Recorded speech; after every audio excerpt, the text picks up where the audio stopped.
నిస్వార్థ్. దైవీ మానవుడైన మెహర్ బాబా సోదరి అయినటువంటి మణిజా ఇరానీ జీవిత కథను మనం చదువుకుంటూ ఉన్నాము.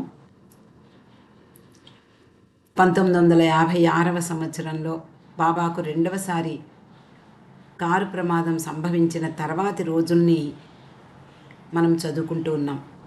తరచూ ఈ విషయాలన్నీ కూడా మణిజా ఇరానీ పాశ్చాత్య ప్రేమికులకు ఉత్తరాల ద్వారా తెలియజేసేది. బాబా ఎలా ఉన్నారు, ఎక్కడ ఉన్నారు, ఏ విధంగా ఉన్నారు, అలాగే వాళ్ళు చేసేటటువంటి పనులేమిటి, స్త్రీ మండలి వారి పనులేమిటి, ఇలా ప్రతి విషయాన్ని ఆమె ఉత్తరాల ద్వారా తెలియపరిచింది. ఆ తెలియపరిచినటువంటి సంఘటనలన్నీ కూడా ప్రపంచం మొత్తం ప్రేమికులందరికీ కూడా పంపించబడేవి. ప్రమాదం జరిగిన తర్వాత 12 సంవత్సరాలు చాలా వరకు బాబా మెహరాజాదులోనే ఉండిపోయారు. అలాగే బాబా ఇంతకు ముందులాగా స్వేచ్ఛగా తిరగలేకపోతున్నారు. ముఖ్యంగా మండే ఎండల్లో మాత్రం చాలా కష్టంగా ఉందిట మెహరాజాదులో ఉండడం. అందువలన మండలి వారందరూ కూడా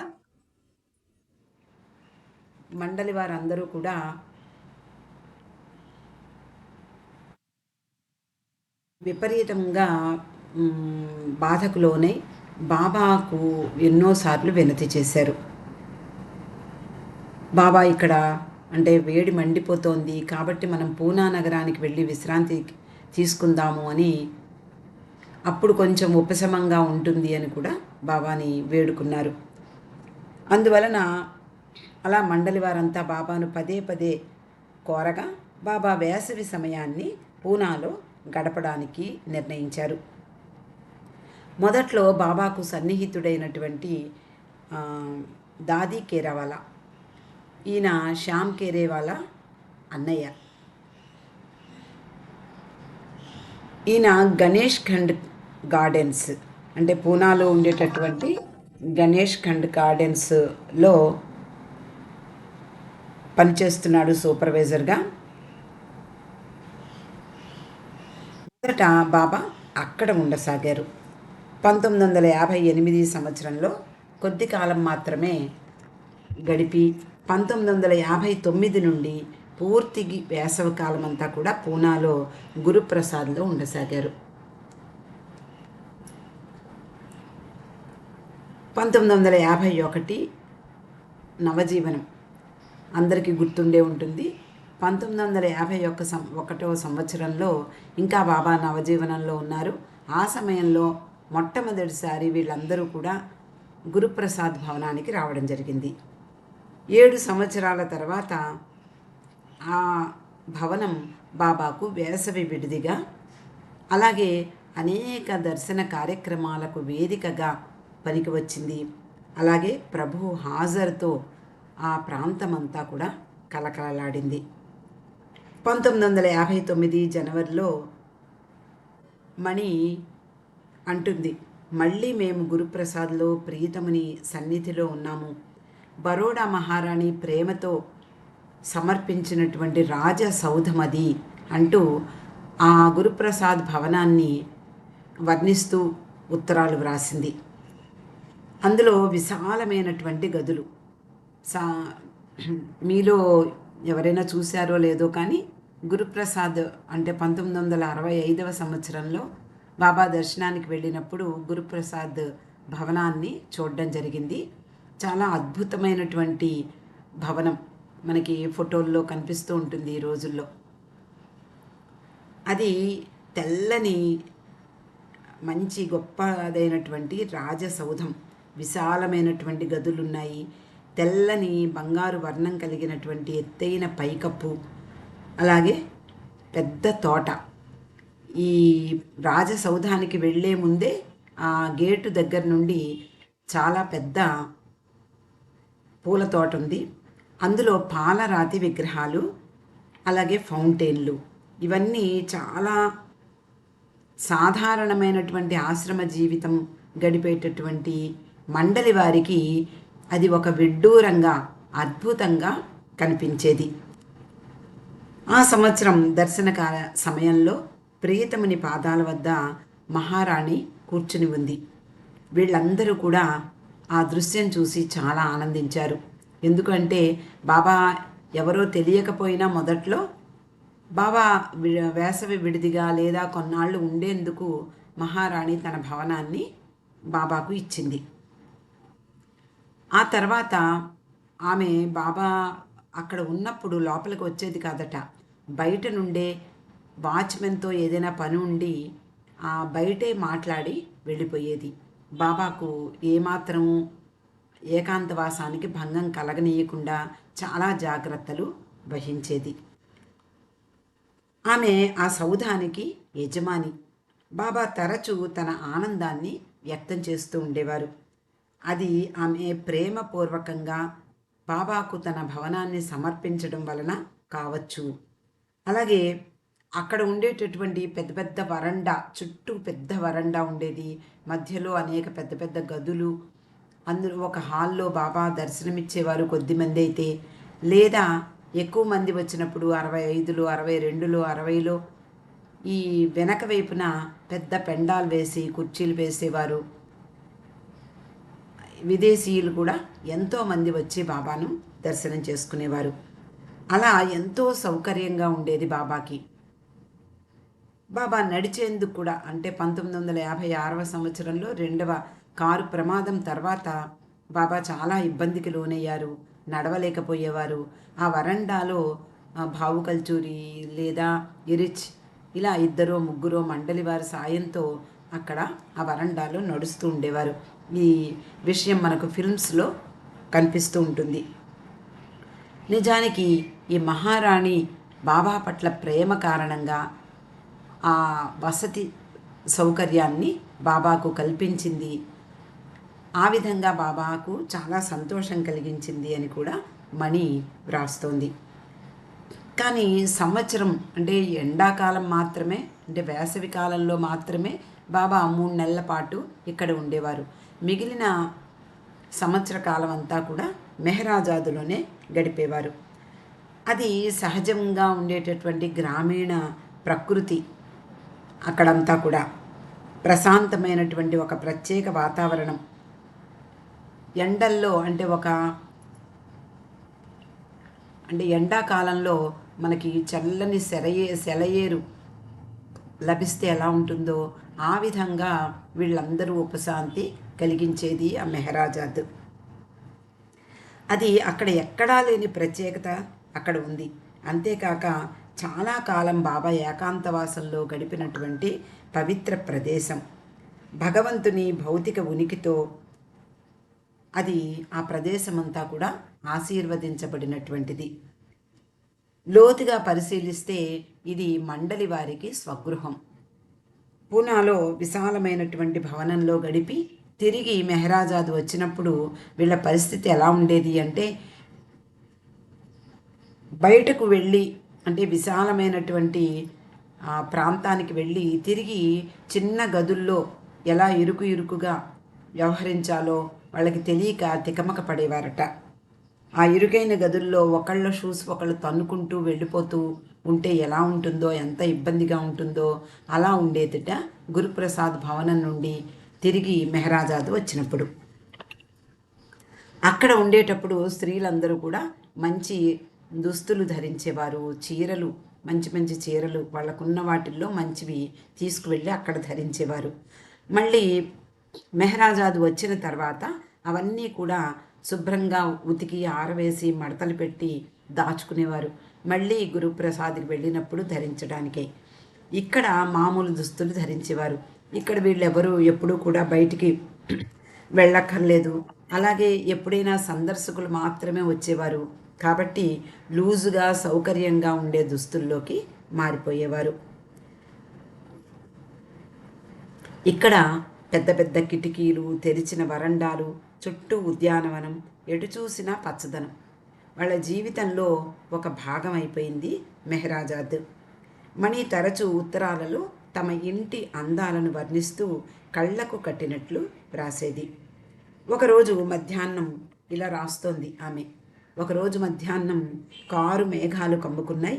కుండపోతగా వర్షం కురుస్తుంది. అరగంటలో మెహరాజ్ అదంతా బాతుల కొలనులా మారిపోయింది. బాబాతో కలిసి ఆయన గది కిటికీలో నుండి బయటికి చూస్తే పొలాలన్నీ కూడా నీటితో నిండిపోయాయి. చిన్న చిన్న చిన్న చిన్న కాలవలు పొంగి పొర్లుతున్నాయి. నీటి ప్రవాహమంతా పల్లం ఎక్కడుంటే అక్కడికి ప్రవహిస్తోంది. పూనాలో ఉండి వచ్చిన వీళ్ళందరూ మొదటిసారి మెహరాజాద్లో ఈ ప్రశాంత వాతావరణంలో అన్నీ కొత్తగా కనిపించాయట. అంటే పూనాలో ఇందాక మనం చదువుకున్నాం, అద్భుతమైనటువంటి ఆ గురుప్రసాద్ బంగ్లాలో చుట్టూ తోటలు, ఒక మంచి ఉద్యానవనంలాగా, అలాగే మధ్య మధ్యలో పాలరాతి విగ్రహాలు, ఫౌంటైన్లు, ఎంతో అందమైనటువంటి ఆ సుందరమైనటువంటి ఆ వాతావరణంలో నుండి ఒక్కసారి మెహరాజాద్కు వచ్చిన తర్వాత వీళ్ళు ఇదంతా ఎప్పుడో చూసినట్లు కొత్తగా కనిపించింది. కానీ అక్కడ గొప్పతనం అక్కడిదే. బాబా ఎక్కడుంటే అక్కడే వీళ్ళ వైభవం. ఏ మూల ఉన్నా, అంటే ఏ ప్రాంతంలో ఉన్నా, ఎలాంటి పరిస్థితుల్లో ఉన్నా బాబాతో ఉంటే వాళ్లకు అదే పండగ. ఇక్కడ వెన్నెల కాంతెల్లో మల్లె పొదలు, ఆకుల మధ్యలో ఈ రాలి పడుతున్నటువంటి నక్షత్రాలు, వర్షం కురిస్తే అక్కడ మట్టి వాసన, అద్భుతమైనటువంటి వాతావరణం కళ్ళార్పకుండా చూసేవాళ్ళు. తెల్లవారుతుండగా ముందు రోజు రాత్రి వర్షం పడగా వెలిసిన తర్వాత ఉదయమే చూస్తే పెద్ద పెద్ద చెట్ల నుండి పువ్వులన్నీ కూడా నేల రాలి సువాసనలు వెదజల్లుతూ ఉండేవి. తెల్లని తివాసీ పరిచినట్లుగా ఆ ప్రాంతమంతా కూడా ఉండేదట. అలా అందరూ కూడా ఎలాగైనా చిన్న సమయం దొరికితే ఆ ప్రాంతమంతా కూడా కళ్ళారా చూద్దాము అనుకుంటూ వీళ్ళు ఎప్పుడూ వేచి ఉండేవారు. ఆ సమయంలో అంటే వర్షం పడి గాలులు వీచినప్పుడు 1-2 సార్లు నీటి ట్యాంకుల్లో పక్షి పిల్లలు పడిపోతూ ఉండేవి. ఆ గోళ్ళ నుండి, అంటే చెట్ల మీద కట్టినటువంటి గోళ్ళ నుండి ఆ పక్షి పిల్లలు ఒక్కొక్కసారి కింద పడుతూ ఉండేవి. వీళ్ళు స్త్రీలందరూ కూడా వాటిని తీసి జాగ్రత్తగా పొయ్య దగ్గర ఆరబెట్టేవారు. రెక్కలు అల్లార్చాక, అంటే అవన్నీ కూడా అంటే బాగా తుడిచి జాగ్రత్తగా వాటిని సంరక్షించేవారు. ఆ రెక్కలు విప్పగలిగేలా చేసి ఎగరడానికి సిద్ధంగా ఉన్నప్పుడు వీటిని బాబా దగ్గరకు తీసుకువెళ్ళేవారు. బాబా దాన్ని ముద్దు చేస్తూ, నిమురుతూ, కొన్నిసార్లు ముద్దు పెట్టుకుని వీళ్లకు ఇచ్చేవారు. ఇది స్త్రీలందరికీ అద్భుతంగా కనిపించే దృశ్యం. కానీ కనిపించని ఆ పక్షి పిల్లల తలరాతను చూడలేం కదా అంటోంది మణి. ఆయన సన్నిధిలో నిశ్శబ్దమైన అద్భుతంగా గోచరిస్తుంది. ఆ పక్షి పిల్లల యొక్క సంస్కారాలను తుడిచిపెట్టి తర్వాతి జీవితంలో వాటికి మానవులుగా మార్చివేసేటటువంటి ఆయన స్పర్శ, ఆ భాగ్యాన్ని మనము ఊహించగలమా? ఊహించలేం. కబీర్ చెప్పినట్లుగా ఒక్క క్షణం అందులో సగం సద్గురువు సన్నిధిలో ఉన్నప్పుడు కోటానుకోట్ల సంస్కారాలు తుడిచివేయబడతాయి అని చెప్పినట్లుగా బాబా చేతి స్పర్శతో ఏ పక్షి ఏ విధంగా అంటే దాని సంస్కారాలన్నీ కూడా తుడిచిపెట్టుకుని ఏ రూపాన్ని ధరిస్తుందో వాటి యొక్క ఆ తలరాత మనము ఎలా చెప్పగలము, మనం ఊహించగలమా అంటూ మణి చెప్తూ ఉండేది. మెహరాజాద్లో మణి తరచూ బాబాకు పుస్తకాలు చదివి వినిపించడం, అలాగే సంగీతం వినడానికి గ్రామ్ఫోన్ పెట్టి వినిపించడము లేదా రేడియో పెట్టడము చేసేది. ఒకసారి ఆమె విదేశీయులకు ఉత్తరాలు రాస్తూ, అంటే ఫ్యామిలీ లెటర్స్లో ఆమె రాసేది, మాకున్న కొన్ని లగ్జరీస్లో ఈ రేడియో ట్రాన్సిస్టర్ కూడా ఒకటి. అది మా జీవితంలో భాగమైపోయింది. ఉదయాన్నే బాబా డైనింగ్ టేబుల్ దగ్గరికి వచ్చేసరికి దాన్ని ఆన్ చేసి అందులో వచ్చేటటువంటి పాకిస్తానీ సంగీతము, కవ్వాలీలో ఇవి బాబాకు వినిపించేవారు.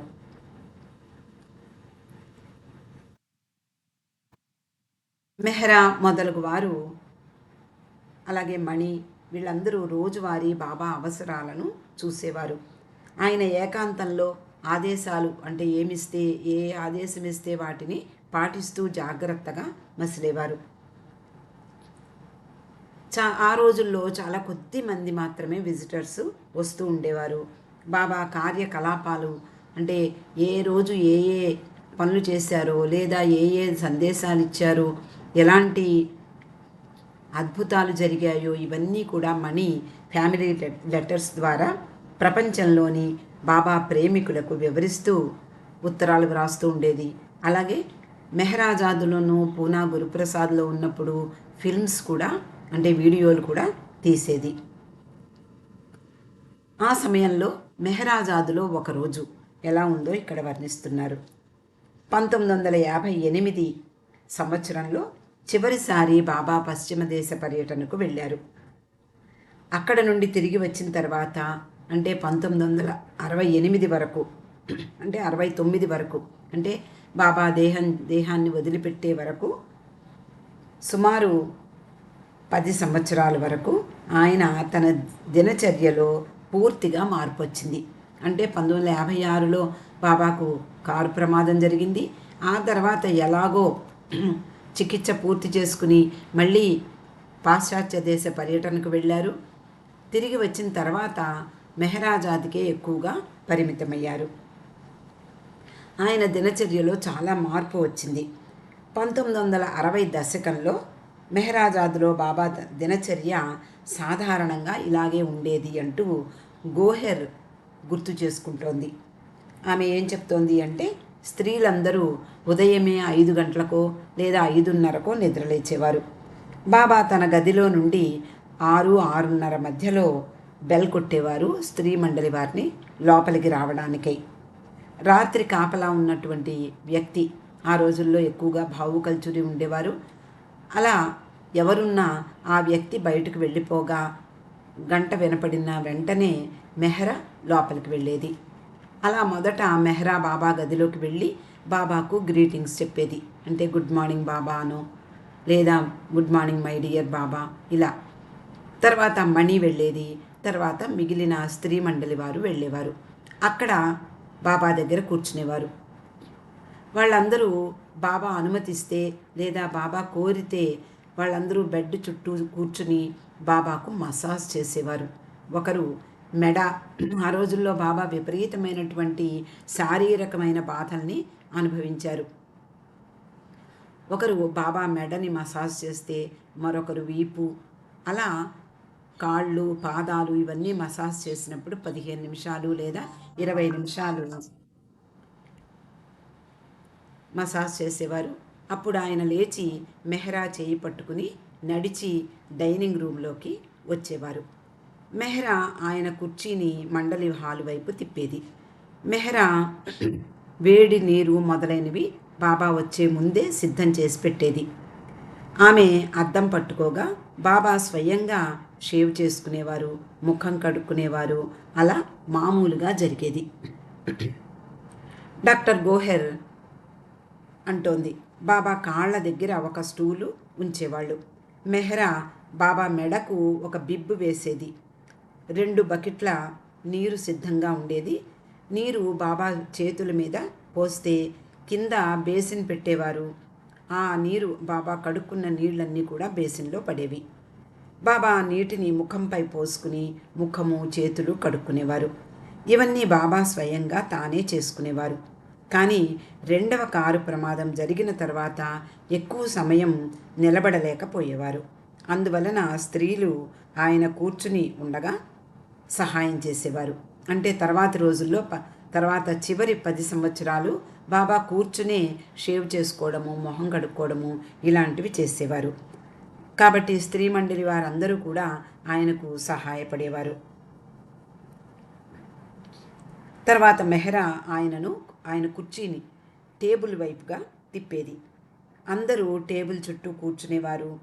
మణి ఆమె అక్కడ లేకపోతే డాక్టర్ గోహెర్ బాబా కొరకు రేడియో పెట్టేవారు. 7:45కి పాకిస్తానీ కవ్వాలీలు వచ్చేవి. బాబాకి చాలా ఇష్టమైనటువంటి సంగీతం అది. మెహ్రా చపాతీని ముక్కలుగా చేసి అక్కడ పెట్టేది. తెరచి ఉంచిన కిటికీల్లో పక్షులు వచ్చి కూర్చునేవి. ముఖ్యంగా బాబా అడిగేవారు, ఈ రోజుల్లో ఏ ఏ పక్షులు వలస వస్తున్నాయి, లేకపోతే ఎలాంటి పక్షులు మనకు కనిపిస్తున్నాయి అని స్త్రీ మండలి వారిని అడిగేవారు.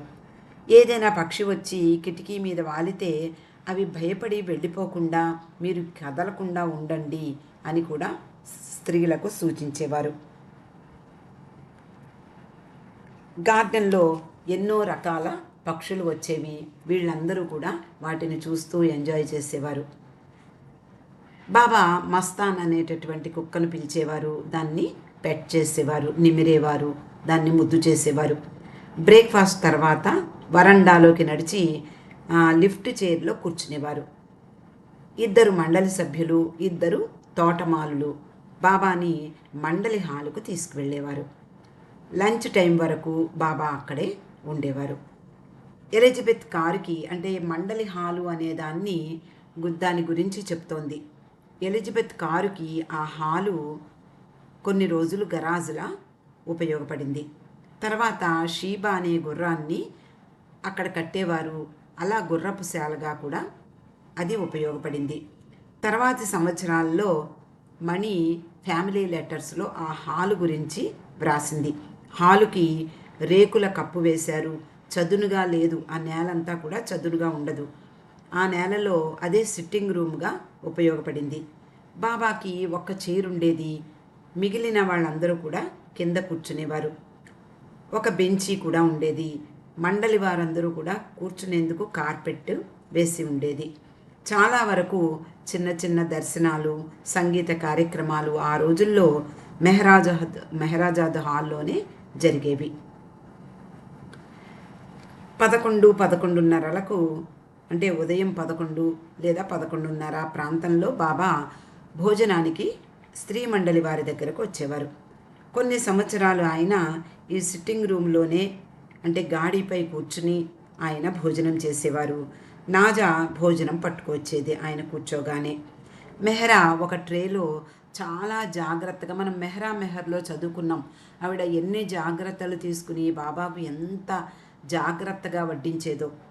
ఒక ట్రే తీసుకుని అందులో నాజా వండినటువంటి పదార్థాలన్నీ కూడా బాబాకు వడ్డించేది. చాలా సంవత్సరాలు బాబా డైనింగ్ టేబుల్ మీదే భోజనం చేసేవారు. చివరి సంవత్సరాల్లో, అంటే 67, 68 సంవత్సరాల్లో బాబా తన గదిలోనే భోజనం చేసేవారు. ఏకాంతంలో చేసి బాగా అలసిపోయి అక్కడ నుండి కూడా హాల్లోకి రాలేక బాబా అక్కడే భోజనం చేసేవారు. ఆ సమయంలో ఆయన చాలా నిరాశగా ఉన్నట్లు, విచారంగా ఉన్నట్లు, ఎంతో భారాన్ని, నిజమే కదా, విశ్వభారాన్ని ఆయన మోయడానికే ఆయన అవతరించారు. అలాగా ఆయన భారాన్ని మోస్తున్నట్లుగా వీళ్ళందరూ కూడా ఆయన ముఖంలో, ఆయన ముఖ కవళికల్లో గమనించేవారు స్త్రీ మండలి వారు. మరి ఆయనకు ఏ రకంగా సహాయం చేయగలరు వీళ్ళు? కేవలము ఆయన్ని చూస్తూ అయ్యో బాబా ఇలా అయిపోతున్నారేమిటి అనడం తప్ప, ఆయనకి ఏదైనా సహాయం కోరితే చెయ్యడం తప్ప వాళ్ళు నిస్సహాయులుగానే చూస్తూ ఉండిపోయేవారు. ఆయన దగ్గర మౌనంగా కూర్చునేవారు.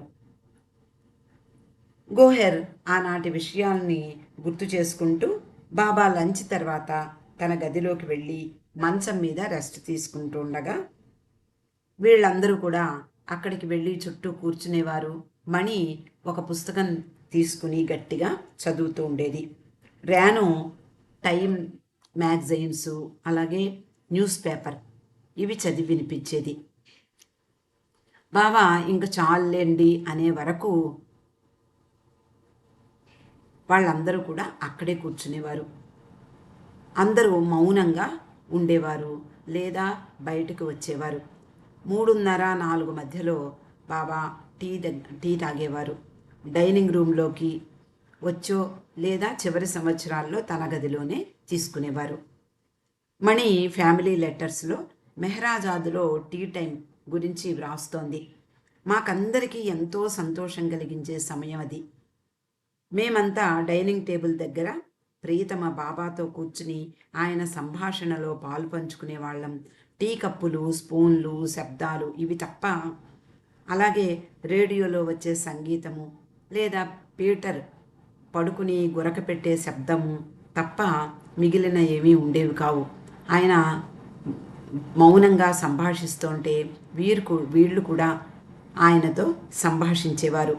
ఈ నేపథ్యంలో టీ తాగే కప్పుల శబ్దాలు, స్పూన్ల శబ్దాలు, రేడియోలో వచ్చే సంగీతము, అక్కడ మూల పీటర్ పడుకుని నిద్రపోతూ గురక పెట్టేదట, ఆ శబ్దము నేపథ్యంలో వినిపించేది. అలాగే ఈ సంగీతానికి అనుగుణంగా బాబా టేబుల్ మీద డ్రమ్ము వాయించేవారట. అలా డ్రమ్ము వాయించినప్పుడు టేబుల్ మీద ఉండేటటువంటి ఇత్తడి టీ కెటిల్ మనకి మెహరాజాద్లో కనిపిస్తుంది. ఆ టీ కెటిల్ అది అదురుతూ ఉండేది. కాబట్టి మణి అంటోంది అది డ్యాన్స్ చేస్తోంది, బాబా డ్రమ్ము వాయిస్తూ ఉండగా టీ కెటిల్ డ్యాన్స్ చేసేది అంటూ రాస్తోంది.